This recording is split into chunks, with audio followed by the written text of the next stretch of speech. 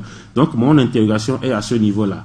Pour me résumer, c'est qu'il y a certains présidents qui ont été toujours élégants dans leur façon de faire. Vous avez écouté le président de l'Entente 2.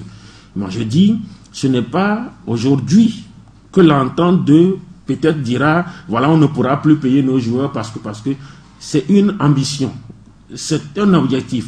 Le club, depuis 2-3 ans, a des objectifs pour revenir en première division et a pris sur lui de payer ses joueurs, quelle que soit la somme.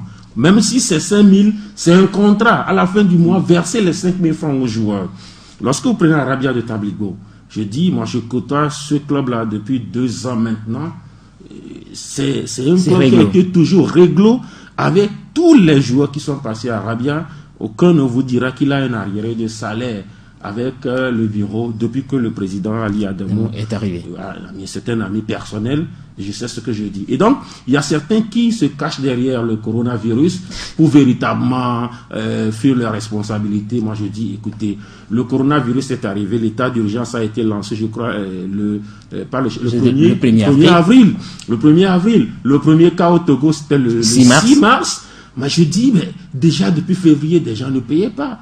Je connais un club même depuis janvier qui n'a pas payé ses joueurs.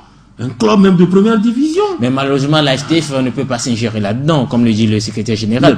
Ne peut pas s'ingérer s'il n'y a pas un cas, il n'y a pas de plainte, il n'y a pas... Oui, je ne dis pas que... Voilà. C'est-à-dire qu'il y a quand même de ces dossiers que nous gérons quotidiennement. C'est quand on est saisi. J'explique quelque chose. Sous un régime de championnat semi-professionnel ou professionnel, le contrat entre le joueur et le club est systématiquement homologué par la fédération. C'est-à-dire que vous en avez même une copie. Oui. Le contrat doit avoir niveau. S'il y a des suffisamment fait d'observations, vous exigez que les observations soient intégrées avant que le contrat ne soit homologué. On n'est pas dans ce cas-là aujourd'hui.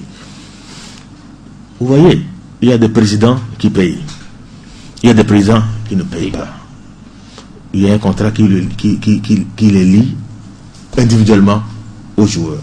Alors, si un joueur saisit, ou un membre, souvent c'est aussi les membres du staff, saisit la fédération avec le contrat, la fédération fait ce qu'elle doit faire. Et il est juste même arrivé à faire même une retenue même sur la subvention d'une équipe.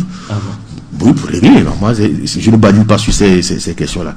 Mais je vous dis que dans ces situations de crise sanitaire, il n'y a pas une directive collective que la fédération puisse donner au club. Je ne sais pas si vous comprenez. Il n'y a pas une directive collective. La preuve, vous connaissez qu'il y a certains présidents qui ne continuent pas à payer, même la totalité. Il y en a qui le font. Je sais qu'il y a aussi des clubs qui le font, pas la totalité, mais suivant leurs moyens. Il y en a qui ne le font pas du tout. Même quand il y avait, même au lendemain, même des subventions, il y en a qui ne le font pas. Donc, il n'y a pas de truc qu'on pouvait donner de façon collective. Nous avons réfléchi. Comme j'ai dit que le COMEX s'est réuni la semaine passée pour réfléchir sur la question. C'est-à-dire que nous travaillons sur 2 axes.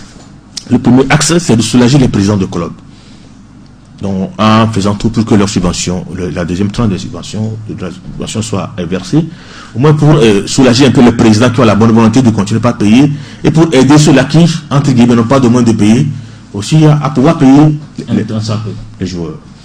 Le second axe, c'est que nous sommes en train de travailler avec le gouvernement pour que l'ensemble des joueurs D1, D2 et les staffs des équipes qui ont leur licence à la fédération pour cette saison, nous travaillons avec le gouvernement pour que tout ce monde-là puisse être considéré comme les personnes vulnérables pour qu'ils puissent bénéficier par exemple de ce que les immigrants ont bénéficié. Le programme Novici par exemple. Exactement. Donc sur ces 2 axes, hier nous avons quand même travaillé. Il y a une délégation de la fédération qui a travaillé hier avec le ministère, et je crois que les dossiers ont été transmis. Et je crois qu'aujourd'hui, nous devons transmettre aussi individuellement les licences des joueurs pour voir dans quelle mesure, dans les prochains jours, on puisse aller dans ce sens-là pour les présidents en leur débloquant la deuxième tranche des subventions, et pour les joueurs et les staffs, les inscrire dans la mesure possible sur le programme de solidarité. Donc c'est ce que nous sommes en train de faire. Voilà, c'était le secrétaire général de la Fédération togolaise de football, Pierre Lamadokou. Il était notre invité dans Djena Sport sur le www.radio.djena.info. Latif Yorouma, vous l'avez écouté les SG du début jusqu'à la fin. Quelle sera peut-être votre conclusion pour cette émission? Oui, moi, écoutez, ça suppose que la fédération est en train justement d'émettre des hypothèses par rapport à la saison, qu'est-ce qu'il faut faire, qu'est-ce qu'il ne faut pas faire. Sous certains cieux, il y a des communications qui ont commencé. En Bundesliga, nous on veut faire ci, en première ligue, nous on veut faire ça. Alors, la fédération est également en train de cuisiner, mais moi, ce que moi je voudrais peut-être dire, il ne faudrait pas qu'on se presse. Parce que voilà, nous on est habitués, même si ce n'est pas un bon exemple, on est habitué à des championnats qui commencent et qui durent dans le temps. Et donc aujourd'hui, c'est une situation qui nous l'impose. Donc, faudrait pas cas de force majeure. Donc, il faudrait pas véritablement se précipiter. On a eu des championnats qui ont démarré en novembre ici dans ce pays, des championnats qui ont démarré en septembre, en octobre, des championnats qui ont démarré même dans l'année qui suit. C'est-à-dire que souvent, mais ce ne sont pas des beaux exemples, je le répète, mais si aujourd'hui nous sommes dans un cas de force majeure et qu'il ne faudrait pas, par exemple, annuler ce championnat-là, s'il faut le terminer, prenons le temps, ne le terminons pas en virus, terminons ce championnat-là véritablement en bon état. Donc voilà ce que moi je voudrais conclure sur ce sujet-là. Merci Égé d'avoir accepté notre invitation. Il y a plein d'autres sujets sur lesquels nous allons revenir, peut-être comme cette plainte au niveau du TAS, comme l'organisation du travail, les réformes au niveau de la Fédération togolaise de football. Nous espérons que vous serez toujours disponible pour nous sur le www.radio.djena.info. Nous serons toujours des vôtres. Moi, je voudrais quand même vous remercier pour cette occasion que vous nous donnez de nous adresser au public sportif aussi et à travers vos ondes également au monde entier. Et cette crise sanitaire, je crois qu'elle est réelle et nous avons vraiment, en tant qu'acteurs de football, nous ne devons pas de patience. Le football, ça se pratique en vie et en bonne santé.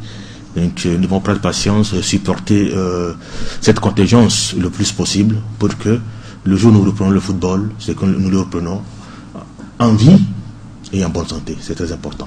Le Togo, le football togolais face au coronavirus, c'était le sujet de notre émission Djena Sport qui recevait le secrétaire général de la Fédération togolaise de football, Pierre Lamadokou. La réalisation était l'œuvre d'Edi Japedo, la technique Rémi Ompati, présentation Eli-Eric Modeste Kofiatipo. Nous vous donnons rendez-vous pour nos prochaines émissions. Surtout, ne zappez pas, restez toujours câblés sur le www.radio.djena.info. À toutes.